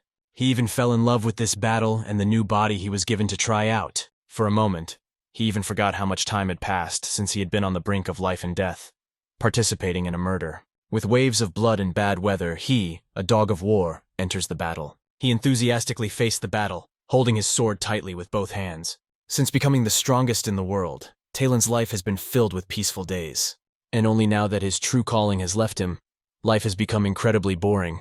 And now she came to life, radiating the very spark of life he had been longing for. He witnessed their passionate pursuit, and the extraordinary power of that look stunned him. And so he outrun them, outsmarted them, and slyly struck himself on the head. Using the asura sword art, the pursuing soul technique at the beginning level, he easily severed the head of the hellhound, and now it fell, struck dead by the boy, to the floor. Seeing this, the leader recognized the situation as impossible. But what really happened could not be denied. The look in his eyes lost its confidence, and he realized the blow had passed through him almost imperceptibly, and the guy had gone through the enemy's body. But when it happened, he didn't even notice. The guy moved with incredible speed, like a real ninja in action. When the leader hit the ground, he looked at him and asked, "How did you learn this?" Raising the mace of the Hound of Hell, he says, "When you learn, it will be difficult to understand. Even if I explain it with my fingers, it will be difficult to understand." The leader turns to him. "Why do you need the weapon of the Hellhound? Don't tell me you want to make it look like we had a fight." But he said, "That's exactly what I'm going to do as soon as everything is settled. The arrogant pack was planning to escape after you were killed, but the leader decided to prevent that by promising them everything they wanted. With all these benefits, he will be able to support his family." He revealed the secret of the hiding place, where an endless pile of gold and unspeakable treasures shone, more than 30,000. These were just words, but the man emphasized that his circumstances were far from the best. But if he grants him forgiveness, he can receive everything that exists here. He convinces him that this is not just callousness, but only the beginning. If you give him life, you will get everything. But if you carry out the death sentence, you will be left with nothing because his treasures cannot be found without his help. Our hero claims that he has already heard about the mighty Qianhu, a creature that is both extremely strong and vulnerable, and the third property does not exist. What did you not say before? The strong survive, the weak die. Where's the mistake? It seemed to him that today they were not at the top of their game. Our hero waves his sword, signaling the end of this villain, and once and for all, he destroys his insidious plans for the family, putting an end to his actions. Only the shadow of this event knows the truth about what really happened. After this case, our hero shouted, "Come in!" The vice president burst in, not knowing what a twist fate had in store for him. But when he entered, his eyes saw a terrifying sight. The Hellhound and the Patriarch seemed to have inexorably withdrawn from us, and the young Mr. White Dan, single-handedly able to defeat the most powerful warriors of the clan. And the young lord turned to him, saying, "From now on, I congratulate you because you are becoming the head of the Yang sect." The vice president, and now the leader of the Yang cult, was surprised by this news to the core. The next day, after returning from his grand task, the young master felt tired, but also slightly excited about the successes that had accompanied him. He was surprised to see how his best friend, with whom he had grown up together, had been worried about him all these days. His concern and warm welcome warmed the master's heart. Guan, the master's longtime friend, stood all night waiting for him to return, keeping his eyes on the road where his friend was supposed to come from. The master's sister shared that Guan was unable to sleep all night, and his excitement and nervousness became palpable to the whole family. The moment when the young master finally entered the room was the climax. Guan's eyes shone, recognizing the long-awaited features in his friend's face. The sight of his faithful friend caused a flood of emotions in the master. He could barely hold back the tears that came to his eyes. "Little brat, you really were worried about me," the young master said with a mixture of irony and warmth as he walked toward Guan. Guan quickly wiped away his tears and suggested that they have lunch together to celebrate his safe return. He was overjoyed to see his friend unharmed. A sense of relief swept over Guan as he took a deep breath, feeling the peace that gradually returned to his heart. Finally, pointing to the maid, the master ordered them to bring the best dishes they had and double the portions. He wanted this meal to be a celebration of gratitude and friendship. The table was huge, with openwork tablecloths and silverware, and was set with the best dishes. They filled the air with the aromas of delicacies, and several bottles of expensive alcohol were placed nearby. In the luxurious hotel room, their deep dialogue about their recent adventures unfolded, each word echoing against the sound of clinking glasses and soft music. Gong, his voice eager, asked about the events. Is it true that the Bloodhound destroyed the Yang clan syndicate and took all their wealth? His words were filled with surprise and doubt. The young master, carefully turning the cup of tea in his hands, sighed. Yes, something like that did happen, he replied, withholding details. But didn't you say that the hand of the Bloodhound was behind it? Asked Guang, wanting to clarify the details. The young man shrugged his shoulders, leaving room for speculation. Guan pressed inquisitively. Do you really think that it was just a coincidence that you ended up where the massacre took place and defeated the leader of the syndicate? His suspicions revealed the depth of his distrust. There is logic in what you say, but it's not that simple, the young master replied, hinting at a more complex picture of events. Guan was at a loss, unable to find a logical explanation for the events that seemed too incredible for chance. Antony, did you really understand everything correctly? He asked, looking for confirmation. The young master, with a dark expression on his face, admitted, I decided that they all had to die. Every single one of them. Guan involuntarily jumped up in his chair when he heard these words. But how are you going to do it? His voice trembled with anxiety and intrigue. And speaking of the wealth I allegedly stole, as alleged in Blood Dog, it wasn't theft, the young master said, adding an important nuance. It was compensation for moral damages. Guan repeated the word that had come out of the blue in this conversation with surprise. Compensation? Yes, compensation. He killed my parents, tried to destroy everything in our family. It was my right to compensation, the young gentleman explained, revealing the motives for his actions. Thus, everything I took is not considered stolen. It was taken legally as compensation, he added with firmness. Guan wondered how much was taken, but he suddenly stopped, saying, Please don't tell me. I don't want to know. His hesitation revealed an inner conflict. Perhaps someday I will tell you more, the young master replied. But Guang calmed himself with the thought, when you know too much, you will be the first to die. So I don't want to know too much. The young master appreciated Guan's understanding and his point of view, feeling some respect for his desire to stay away. But still, I took 32,000 thalasses, he revealed, showing the real extent of the compensation. If I had stayed in the Yang Syndicate and started trading, I could have earned much more. But I decided not to. He shared his thoughts on what he could have done. After all, this could have led to many unpredictable events, and my existence could have been revealed if I acted greedily and without reason, he continued, emphasizing that Chen Yun realized that he was the heir and had to act carefully. He mistook him for a sleeping dragon who skillfully concealed his martial arts skills. Bowing before him, Guantu swore his allegiance. Of course, he was not naive enough to fully trust this impulsive devotion. He decided to keep him at a distance, but the young master did not leave Guan's mind, and he remembered that the young master had also killed the commander-in-chief of the Yang clan. Yes, that's exactly what happened, the young man calmly replied, confirming his words. These words upset Guangong a little, but he tried to remain composed. The young host responded, Do you really feel sorry for him? Even after everything he did?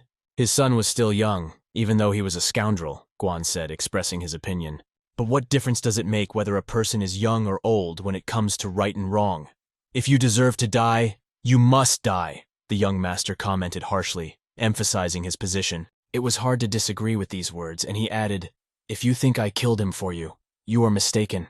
I was going to kill him that day. After these words, they both had some things to think about, and a silence fell between them. The young master looked at his friend thoughtfully, observing his reaction to the thoughts he had expressed. The young master's gaze rested on Guan, and he became convinced that his friend was indeed kind and loyal. This calmed his heart.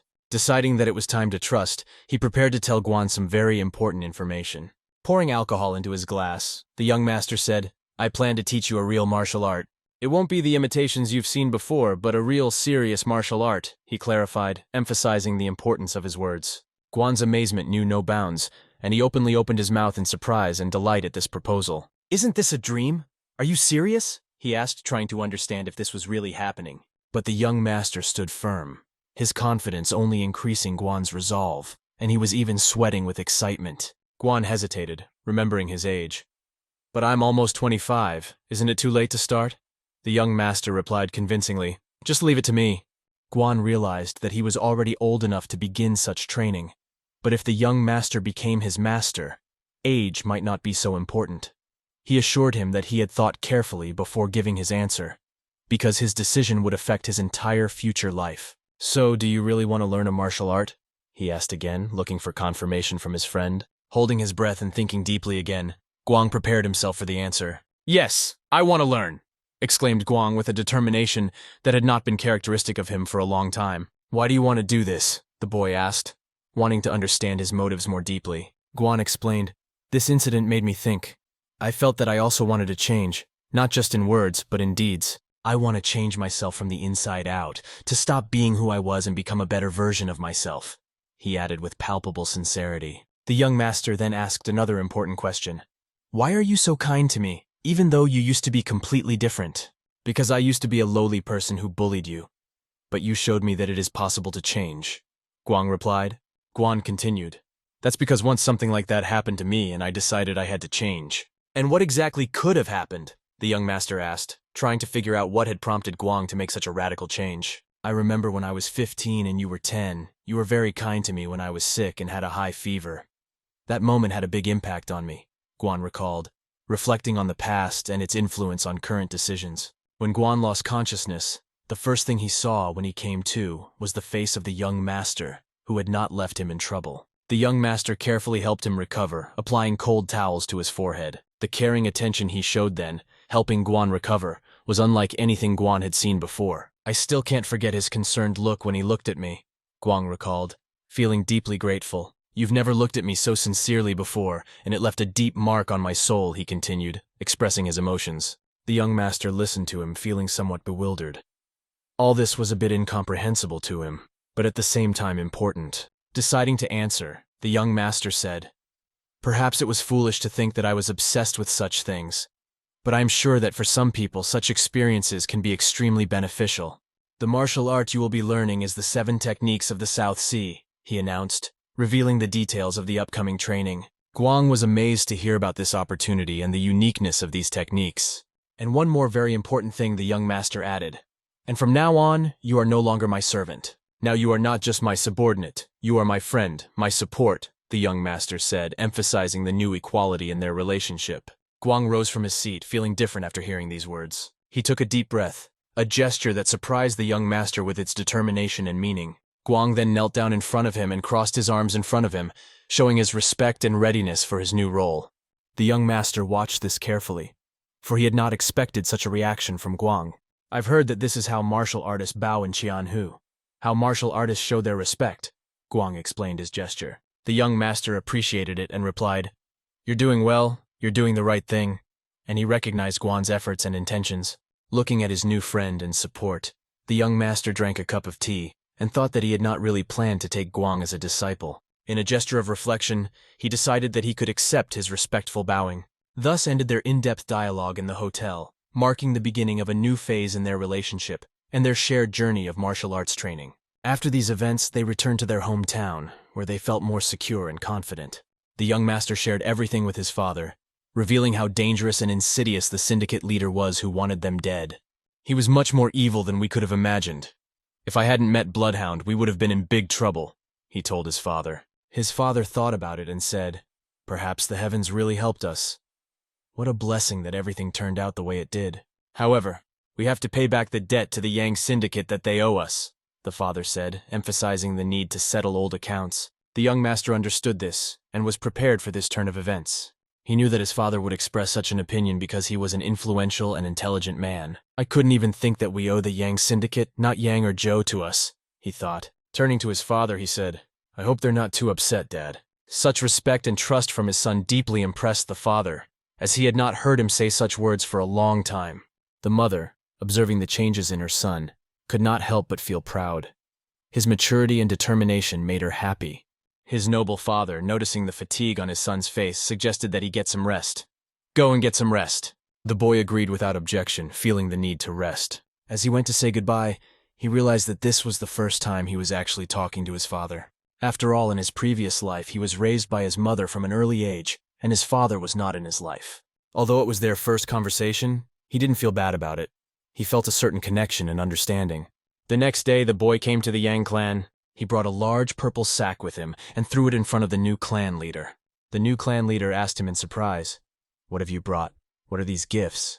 The young master replied, These are 3,000 thalas that I have saved up. This is part of the debt we owe to your clan. The leader of the clan, Yang, expressed surprise. How did you manage to accumulate this amount of money? The young master replied that he had been saving the money for his own wedding. The young man realized that he could not give the Yang clan all the money he had received since Yang Zi's death. He decided to act cautiously so as not to arouse suspicion. When the clan leader heard about the wedding, he asked why the young master had decided to give the money to them. Please use it to help us improve our swordsmen, the young master asked. He also added that he was not doing this because of the money, but because he did not want anyone to think that they were staying in the clan just for the money. The young master realized that his interlocutor might mistakenly believe that the clan members were worried about the lack of financial support. We cannot let their family members suffer for lack of money, he said. The head of the clan heard these words and saw the young master's compassion. He realized that if the young master spoke like that, he should give the money to the clan leader, not keep it to himself. But I don't think you would take the money if my father offered it to you, the young master replied, noting that this was only his assumption. He realized that this man was incredibly dedicated to his work. Even if his father offered to give the whole sum, the young master was confident in his ability to handle all the issues with a number of swordsmen on his own. He will always refuse his father's money because he wants to earn his own reputation and independence. The young master explains, "You are not just a commander of a large group of swordsmen for us. You are the backbone of our family. If something happens to you, it will affect our whole family." The commander of the swordsmen asked in surprise, "What are you talking about? Our head is the pillar of our family, not me." The young master is pleased to hear this reaction because he values loyal and honest people, and he thought it would be difficult to find such a person in the clan. He replies, "You're right, but you and your squad are helping our head to be that pillar. Please accept this money as recognition for your contribution. It's for the good of our head and the whole clan," the young master adds. Seeing the confidence in the young man's words, the commander thinks about it. He replies, "Okay, I promise to use this money only for the training of the troops." The young master bows to him and expresses his deep gratitude for his service and honesty. But despite these words, the swordsman looks at him differently, not as the person he used to be. The young master says, "Then, since everything is fine, I'm leaving," feeling that his mission here is complete, and he can continue on his way with a clear conscience. At the last moment, the commander stopped the young master, exclaiming, "Wait! I am very grateful to you. My gratitude knows no bounds," he continued, showing his sincere admiration. The guy felt touched to hear such warm words. It was an important recognition of his efforts. As he left, he thought, "Now Guang doesn't have to say anything more. He will show me the results of his work himself." Over the next few days, the situation changed markedly, and everything around them sparkled with new colors. The atmosphere among the swordsmen became much more pleasant, and not only the swordsmen, but the whole family felt a lift in spirit. The young master was sure that his friend Guang had also changed, as the rumor that he had paid the swordsmen their back wages helped to lift their spirits. People behind him began to talk differently, and the atmosphere changed so much that it became possible to announce the recruitment of new swordsmen. For the first time in a long time, the atmosphere in the family became more lively and optimistic. But the problem with his internal chi energy remained unresolved. It was something he had to deal with on his own, to find ways to restore and balance his inner strength. The young master used every minute of his time, except for the necessary hours of sleep, to perfect his art of heavenly martial consciousness circulation. With this technique, one could accumulate internal energy 3 times faster than with ordinary training. However, even with this advantage, he was only able to accumulate a small fraction of the energy he needed. This left him with an important choice. If he wants to increase his energy storage rate, he needs to learn how to read his thoughts and control his energy vessels, which is only possible with the use of a special elixir. He has 29,000 thalasses left, and he was wondering if this money would be enough to buy the elixir he needs. He set off to a forested mountainous area called Jinan. There was a branch of the black market on the mountain, where wildlife was rampant and waterfalls were noisy. The young master arrived there to buy the elixir he needed. There were many different products on the shelves, and all of them were undoubtedly worthy of attention. The shopkeeper asked him, "What kind of elixir do you want? In pills or in the form of herbs?" Our hero answers the seller that he doesn't see much difference between the forms of the elixir, but he is ready to listen to recommendations. The seller starts to get wise. There's a saying here. Things that aren't available on the black market are things that can't be found in the whole world. So, if you don't find what you need here, you should wait. The seller continues, "You're very lucky. We haven't had this elixir lately, but just 2 days ago we received a new shipment. Tell me quickly, what is this elixir? Asks our hero impatiently. The seller smiles and answers, it's a 1,000-year-old herb. The guy reacts anxiously because he knows that the millennial herb is not a simple herb, but a rare and powerful element. This herb gives you a supply of energy for 10, 15 years. Nowadays, when even ordinary elixirs are rare, it's a great success to get one of these, the seller explains. The vendor names the price. It costs 40,000 thalas. Our hero would love to buy this herb, but he only has 25,000 thalasses, so he is 15,000 thalasses short. This leaves our hero with a difficult choice. Find a way to get the money he needs, or risk losing the opportunity to greatly improve his abilities. The seller added worriedly, this may be the last opportunity to buy it because these days it's incredibly difficult to find such an elixir. If you don't buy it now, someone else will. The man replied, I didn't bring enough money, so I'll come back next time. The seller asked, why do you want to buy this elixir? I want to become stronger, said the boy. And the salesman thought about it and asked, what will happen if you become stronger? The boy was silent for a moment, and then confessed, I recently realized how terribly I treated my parents. Now I am ready to do everything to make amends and show them respect. The salesman heard these words and was impressed by the boy's sincerity. He apologized for his questions, saying, that's the most absurd thing I've heard in the last years of my business. The guy didn't understand why the salesperson reacted the way he did. The seller explained, among all the customers from Tianhu who have tried to buy this elixir, I have never met anyone who behaved with dignity. Looking at his sly face, the boy understood. You're right, he said. When people are obsessed with becoming stronger, they often don't care about those around them. He added, and when I become stronger, I hope to correct past mistakes and show my respect to my mother. The salesman took a deep breath. The thing is, things have gone so far that things got so much worse it was too late, the guy continued, feeling the weight of his mistakes. He recalled the moment when he stood at his mother's gravestone, realizing that she would never come back. I regret that I missed the opportunity to become a good son, he admitted, his voice pained. Suddenly the seller interrupted him. I will wait for you for 10 days. If you manage to collect the required amount, this elixir will be yours. I believe that every elixir has its rightful owner, he added, showing his attitude to justice. So prove to me that you are worthy to receive it, the seller challenged, setting the boy a goal. From that moment on, the boy had one important question that he kept asking himself. 3 of the 10 days had already passed, and time was running out, but he hadn't been able to earn a single cent. He thought, if I spent all the money that the head of the syndicate, Yang, owed me now, I might be able to raise the 15,000 I need. But in that case, he would no longer be able to maintain his relationship with the syndicate leader at the level it is now. And the leader might think of him as an intrusive person trying to squeeze money. However, he had another plan for the head of the Yang clan. While deep in his thoughts, he barely noticed when Guang approached him, expressing his concern. I'm a little worried about you. The master noticed that Guang was thinking very carefully, almost like another young man he had once known. With a sly smile, Guang asked, do you want to meet Lady Sun again by chance? I think, but it was a misunderstanding. Because our hero hadn't thought about Lady Sun all this time? Because he didn't care.